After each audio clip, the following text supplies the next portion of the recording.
आपने कहा यार बढ़िया वर्ड लग रहा है, मुंडी हिलानी चाहिए। Yes sir. कोई आपको उस समय कोने में ले जाके पूछता बेटे ये सेल्फ एडजस्टिंग, वो सर मुंडी ला रहे बुलवा रहे ना, मैंने भी ला दी, 10 साल से ही तो कर रहा हूं मैं। सच है ना? ओके। तो बेटा ये वाली टोपी ना जो आपको पहनाई गई, ओल्ड टोपी जो आपको फिजिक्स में पहनाई गई है, it stops here, it can not cross this, it can not cross this platform. No टोपी पहनाओ, नो टोपी पहनाओ।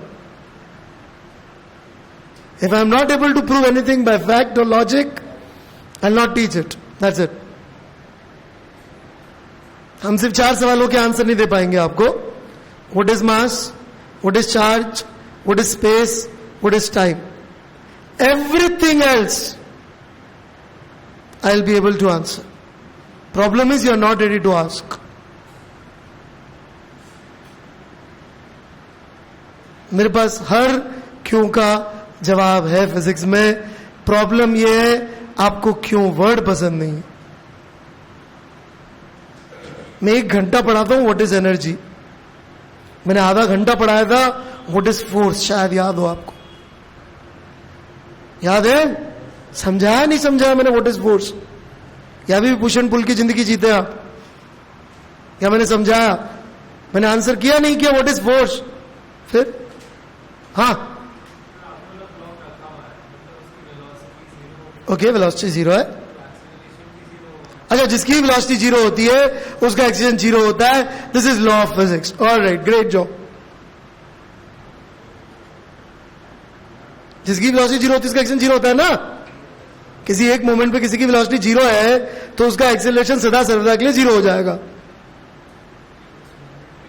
अच्छा, पेन दीजिए आपका। हाईएस्ट पॉइंट पे इसकी वेलोसिटी कितनी थी? गया बेटा, तो टूट गया, सॉरी, गॉन। अबे यार, यार ये बिल्कुल इसके दम पे गिरा यार।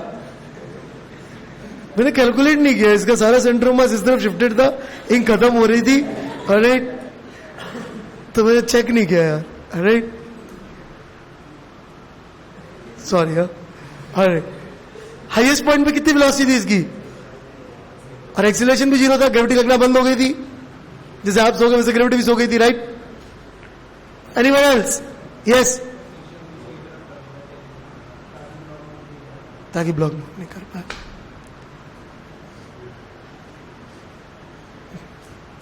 हाँ, वो तो है पहले से 0।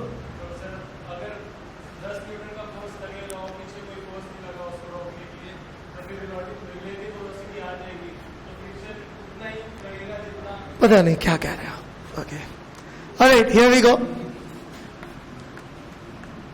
ये 25 लग रहा है, सॉरी 10 लग रहा है इस तरफ। Alright, now please first of all understand, friction की प्रॉब्लम्स में कभी भी हम क्या नहीं बता सकते, हम एक्चुअली हमारे पास कभी सफिशिएंट इक्वेशंस नहीं होंगी प्रॉब्लम को सॉल्व करने के लिए। ये बात समझ के चलिए।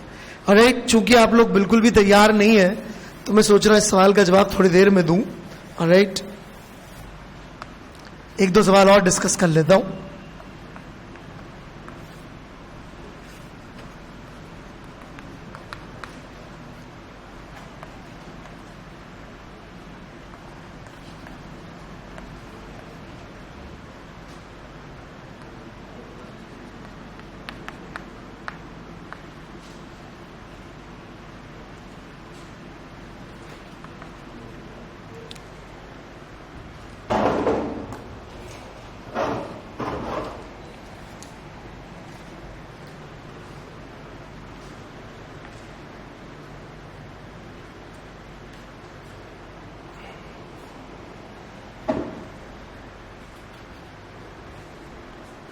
Whatever is your answer should have some logical reason.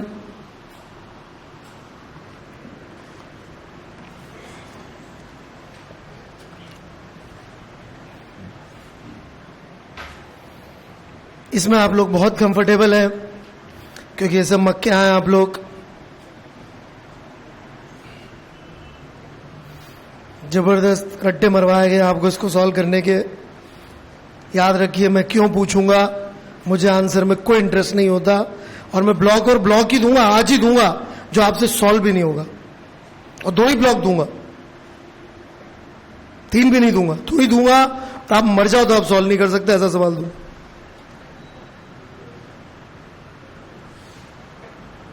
सिर्फ एक चीज चेंज करूंगा, टिपिकल जेई, आईआईटी जेई मतलब परफेक्ट आउट स्विंगर, बाउंसर नहीं मारते जेई वाले, बाउंसर नया घटिया बॉलर मारता है।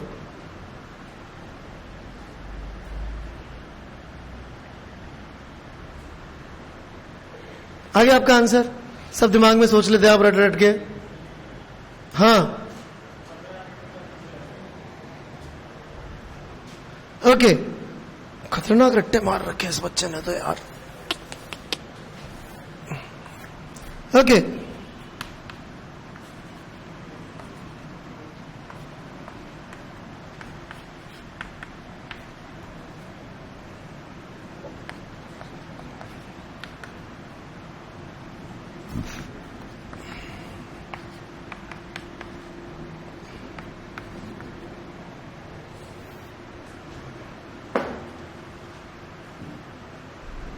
समझाइए।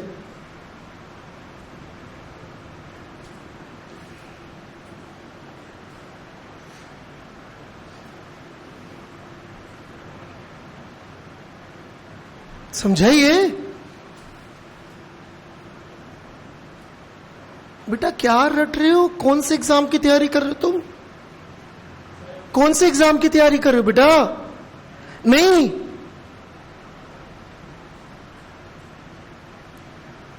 आपने क्या सुना है आईआईटियंस के बारे में? क्या सुना है आपने? किसी ढंग के आईआईटियन से मिले हो कभी? वो एक तो वो गधा है उधर, उससे मिले होंगे तुम। एक दो फ्रॉड भी होते हैं, अरे बहुत सारे फ्रॉड होते हैं, पहुंच जाते हैं कई गधे भी, क्या करें। कोटा का सिस्टम आजकल गधों को भी पहुंचवा ही देता है कुछ ना कुछ करके।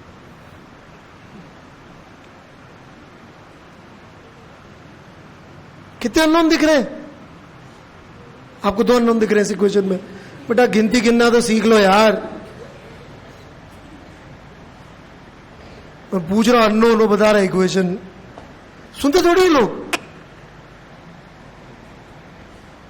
पहले आंसर देना है। मम्मी ने कहा था बेटा फर्स्ट आना है। गधों की रेस हो रही हो तो उसमें भी, घोड़ों की रेस हो रही हो तो उसमें भी, सुअर की रेस हो रही हो तो उसमें भी। स्पीशीज मत देखना, दौड़ना। अबे गधों की रेस में फर्स्ट आने वाला घोड़ा नहीं कहलाता, बड़ा वाला गधा कहलाता है कि कितना बढ़िया गधा है। नहीं, गधों की रेस के टॉपर को घोड़ा कहेंगे। बिल्कुल घोड़ा है, गधों की रेस में फर्स्ट आया। फर्स्ट नहीं आना है, सही होना है, भले ही लेट हो।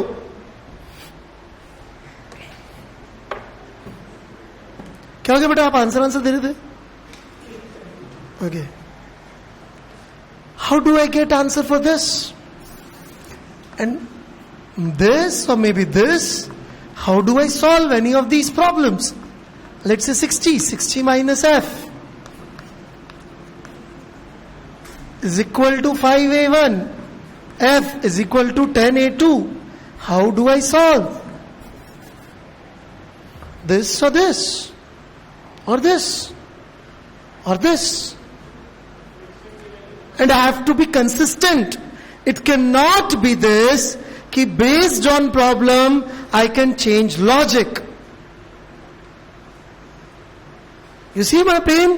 My pain is कि हम हर सवाल के हिसाब से नया लॉजिक बनाएंगे, तो वो लॉजिक नहीं है, वो जुगाड़ है। And hence the third law of friction. 2 law बता चुका हूं मैं फ्रिक्शन के। क्या क्या? फ्रिक्शन की मैक्सिमम वैल्यू म्यू होती है, ऑलराइट। फ्रिक्शन की वैल्यू म्यू नहीं होती है, वो उसकी मैक्सिमम वैल्यू है। दूसरा, फ्रिक्शन कॉन्टैक्ट पॉइंट्स को साथ रखना चाहता है, ऑलराइट, और relative motion of contact point को अपोज करता है। एक ही बात है, okay. Third, Very, very important. Everything else about friction is nonsense. Everything else about friction is nonsense. कि there is no other law. Only first two law. Every other law about friction is nonsense. There is no other law about friction except the first two. That is the third law. जब मैं बताता हूं लोग हंस रहे होते हैं, बाद में मैं हंस रहा होता हूं जब लोग ये लॉ भूल जाते हैं. ऑलराइट, दुनिया में कोई और नियम नहीं है पहले दो के सिवाय. That's it. This is the final word. इसके beyond कोई लॉ नहीं है फ्रिक्शन का. This is the end. कुछ भी और फ्रिक्शन का लॉजिक आप लगाएंगे, it will fail. Because it will be based on problems. Problem based physics नहीं पढ़नी चाहिए, क्योंकि जेई ऐसी प्रॉब्लम देगा ही नहीं. जेई ने ब्लॉक और ब्लॉक दिया भी था तो इतनी खतरनाक भाषा में लोगों से आज भी सॉल्व नहीं होता वो सवाल. So, here is my logic. Here it goes. Friction must oppose relative motion. Alright? तो जब भी कोई रफ सरफेस आएगी, दो कॉन्टैक्ट सरफेसेस होंगी, वहां पर हम ये पाएंगे कि equations will be less than the number of unknowns. ये निश्चित है, इसको आप अवॉइड नहीं कर सकते. लेकिन हमारे पास फ्रिक्शन की हर प्रॉब्लम में ये अजम्पशन लिया जा सकता है कि या तो स्लिपिंग हो रही है या स्लिपिंग नहीं हो रही है.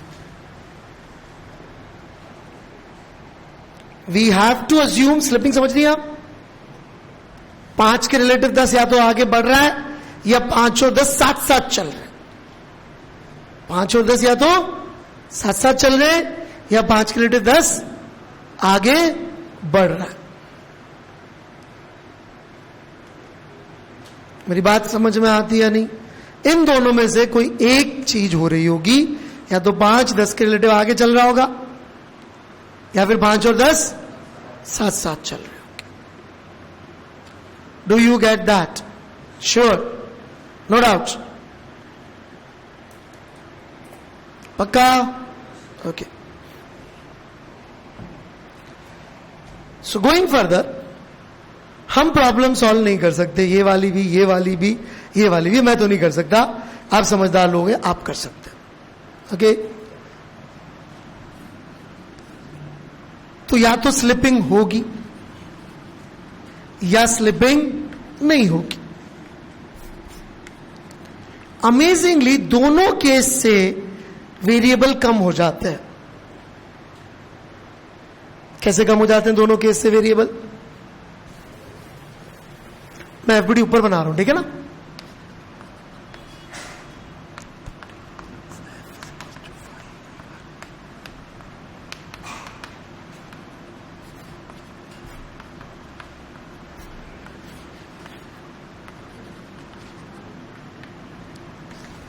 यदि हम मानते स्लिपिंग, तो इसका मतलब हम कह रहे हैं A1 is not equal to A2. लेकिन साथ में हम ये भी कह रहे हैं कि friction is equal to maximum possible value, and the maximum possible value here, F limiting, is 0.5 into 50, which is 25 μn. मेरी बात समझ में आई?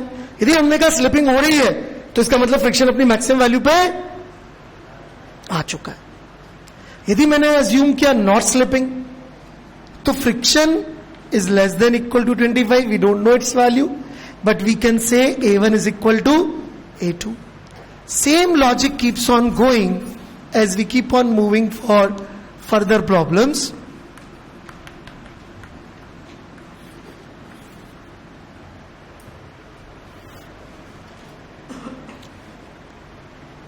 That is slipping, not slipping. Slipping यदि हमने यहां माना तो हम क्या कह रहे हैं कि friction has become equal to 25. यहां क्या कह रहे हैं यदि नॉट स्लिपिंग माना तो कि acceleration of block is equal to acceleration of floor which is 0.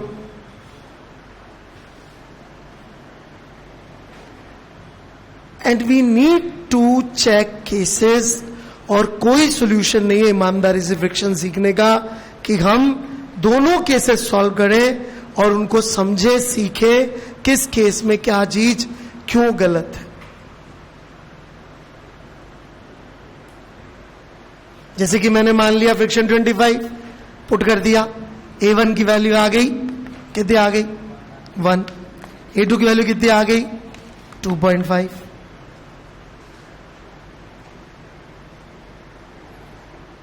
इसमें पुट कर दिया स्लिपिंग का केस,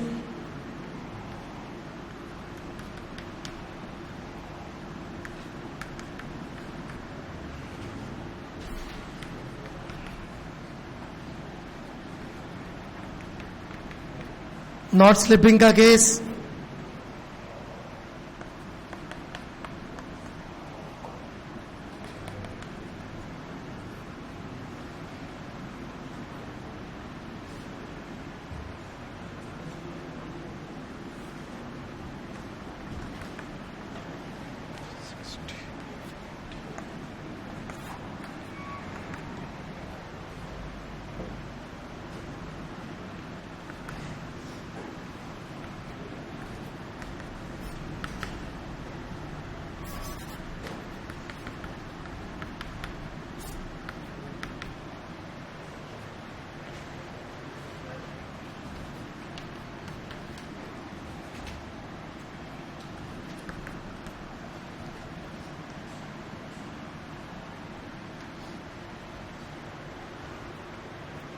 लिख लिया आपने सब.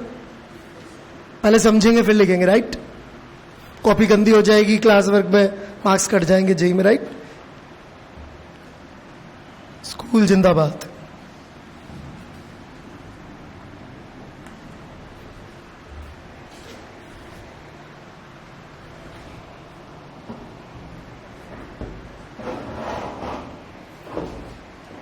पहले अच्छी तरह से समझेंगे, जब समझ में आ जाएगा तब नोट्स लिखेंगे. स्कूल में सिखाया था ऐसा.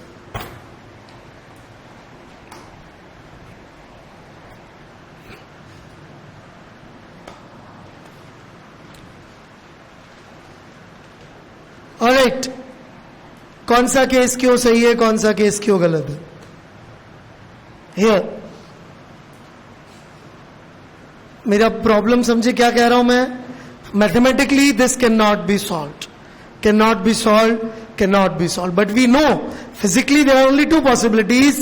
रफ सर्फेसेस के बीच में या तो रिलेटिव मोशन होगा या नहीं होगा, और कोई संभव नहीं है. यही दो में से कुछ एक हो रहा हो सकता है. तो मैंने दोनों केसेस को मान के सॉल्व किया. आपको यदि फिजिक्स फास्ट सीखनी है तो कहीं और सीख लीजिए. मैं रिजिड बॉडी के सिवाय कहीं और फास्ट नहीं होऊंगा. रिजिड बॉडी में मैं इतना फास्ट होऊंगा कि आप पकड़ भी नहीं पाएंगे कि इतना फास्ट प्रॉब्लम सॉल्व हो भी सकती है. और जेई में क्या आता है, will be slow in Newton's law, will be slow in friction, will be slow in circular motion, will be slow in work energy, but will be very fast from momentum onwards. Momentum में ठीक थी मेरी speed सवालों को solve करने की, या slow थी? हाँ, फास्ट थी. जो भी तरीके से कहा फास्ट नहीं है वो सॉल्व करने के. हाफ में रिलेटिव स्क्वायर से मेंटली सॉल्व कर सकते हैं. अरे जैसे जैसे डिफिकल्टी बढ़ती जाएगी हमारे लिए इजी होता जाएगा. ये बड़ा अच्छा कॉम्प्लीमेंट मिला. एक बच्चे ने बोला सर आप तो कहते रिजिड बॉडी बहुत टफ है, मुझे तो बहुत आसानी से सॉल्व हो रहे सवाल. मैंने कहा हाँ टफ है, लेकिन इसका मतलब नहीं कि आपको टफ लगेगी. तो अपन सिर्फ रिजिड बॉडी के लिए पढ़ाई करेंगे, हमको फ्रिक्शन विक्शन ब्लॉक श्लॉक की टेंशन लेने की जरूरत नहीं है. या हम इसलिए पढ़ रहे हैं ताकि हम रिजिड बॉडी में ना अटके. कभी सुना आपने किसी की रिजिड बॉडी खराब हो, मतलब रिजिड बॉडी अच्छी हो और पीछे की मैकेनिक्स खराब हो? संभव है ऐसा? न्यूटन्स लॉ खराब है, रिजिड बॉडी अच्छी है? नहीं ना. रिजिड बॉडी अच्छी है तो पीछे का सब अच्छा ही होगा.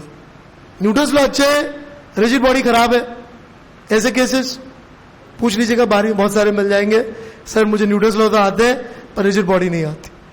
अरे खैर, कौन सा क्यों गलत है, किसमें कौन सा केस सही है, कौन सा केस गलत है?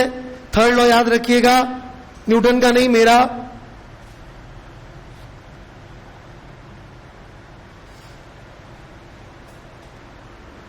एनीवन? स्टार्ट जल्दी करिए, गलती तो करना है आपको। मैं कौन सा सही करने को बोल रहा हूं?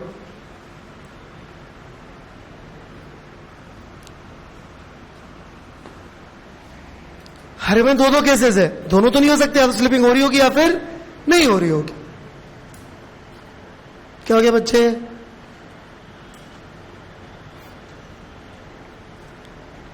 कुछ टोपी नहीं है इसमें पहनाने को आपके लिए? बस टोपी नहीं है पहनाने को, कुछ रटा रटा स्टेटमेंट बोलना हो? अरे कुछ भी बोलते हुए थर्ड लॉ याद रखिएगा। What is third law? हाँ, पहले दो के सिवाय कुछ भी बोलेंगे तो वो नॉनसेंस होगी। स्टार्ट। कौन सा समझा रहे हैं आप? फर्स्ट केस समझाएंगे आप, कौन सा सही कौन सा गलत है? खतरनाक। ऑलराइट, ये वाला गलत है। Okay, now before you answer this, let me tell you this very important point. मैं किसी भी चीज के गलत होने का जवाब ये नहीं सुनता कि जी दूसरा वाला सही है इसलिए गलत है। याद रखिएगा, इट इज लाइक सेइंग कि तेरा सिलेक्शन क्यों नहीं हुआ? क्योंकि ये पढ़ रही थी इसलिए नहीं हुआ, साहब मैं क्या करूं? तेरा सिलेक्शन क्यों नहीं हुआ? क्योंकि इसका हो गया इसलिए। ये सही जवाब है इसका? सही जवाब क्या है? क्योंकि मैं नहीं पढ़ा। राइट? ये क्यों गलत है? कैसे कैसे कर रहा कॉस?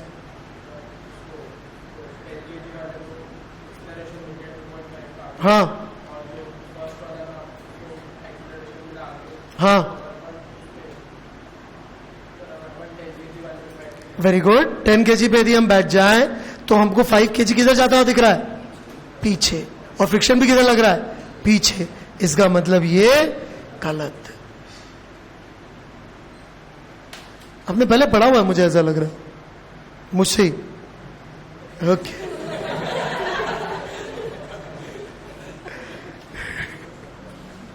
लेकिन आप रिकॉल कर पा रहे हैं, अच्छी बात है। लेकिन डेटा भी यही था, मैं 15 साल से ही डेटा ले रहा हूं। राइट,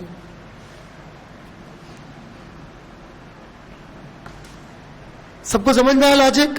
यदि मैं 5 में बैठ जाऊं, 10 को देखूं तो 10 किधर जा रहा होगा? राइट की तरफ। और फ्रिक्शन भी किधर लग रहा है? राइट की तरफ। क्या फ्रिक्शन रिलेटिव मोशन की डायरेक्शन में लग सकता है? नहीं, it can never ever be cause of relative motion. जबकि यदि अपन यहां पर ये वाला केस ले तो हम देखते हैं फ्रिक्शन की जरूरत आ रही है 20 to maintain both of them having same acceleration. यदि 20 पे दोनों का एक्सेलरेशन सेम रख ले रहा है तो that is the end. Friction का गोल ये नहीं था कि 5 ना चले ना, फ्रिक्शन का गोल ये था कि 5 10 के साथ रहे। तो 5 10 के साथ है। ये क्यों गलत है? Anyone else?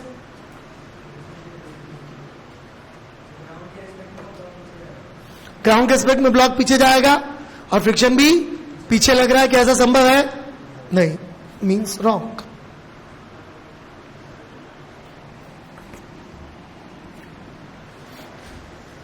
हम यहां बहुत समय लगाते हैं गलत चीजों को पढ़ने में। गलत करते हैं ना, या गलत चीजें ही सीखनी चाहिए सबसे अच्छी तरह से, है ना, कि ये चीज गलत क्यों है। जब वो 10 पे फ्लोर और 5 का एक्सीलरेशन सेम मेंटेन रख सकता है तो कितना लगेगा? 10। इसलिए नहीं लगेगा कि उसको 5 को रोकना है ना, 5 का एक्सीलरेशन जमीन के बराबर करना है, और जमीन का कितना है? 0। इसलिए 0 रोकना नहीं चाहता, वो 5 को जमीन के साथ रखना चाहता। इधर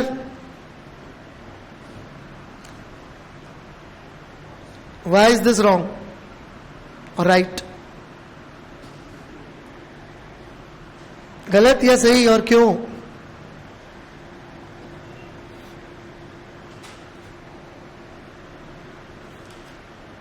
यस, ये गलत है कि सही है? ये वाला गलत है। अच्छा, क्यों?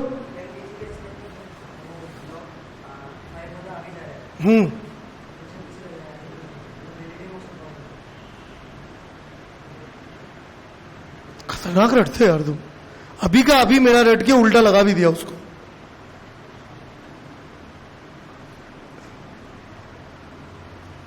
अभी का अभी तुमने रटा जो मैंने पढ़ाया और उसको गलत यूज भी कर डाला रट के। Same word opposite logic. हाँ 10 के रिलेटिव 5 किधर जा रहा है? आगे। और उसमें फ्रिक्शन किधर लग रहा है? 5 पे। तो ये गलत है। ये सही है। उधर देखिए, उधर जिधर रिलेटिवली जा रहा था 5 के रिलेटिव 10 किधर जा रहा था? 5 के रिलेटिव 10 किधर जा रहा था? आगे। और फ्रिक्शन भी किधर लग रहा था? आगे। ये 1 ये 2.5, तो ये 1 ये 2.5 आगे जाएगा। तो 5 के रिलेटिव 10 किधर गया? आगे। और फ्रिक्शन भी किधर लग रहा था? इसका मतलब ये गलत था। एंड सिमिलरली ये गलत हो जाएगा क्योंकि इनका एक्सेलरेशन सेम मेंटेन करने के लिए कितना फ्रिक्शन चाहिए? कितना अवेलेबल है? 25। ये लिख।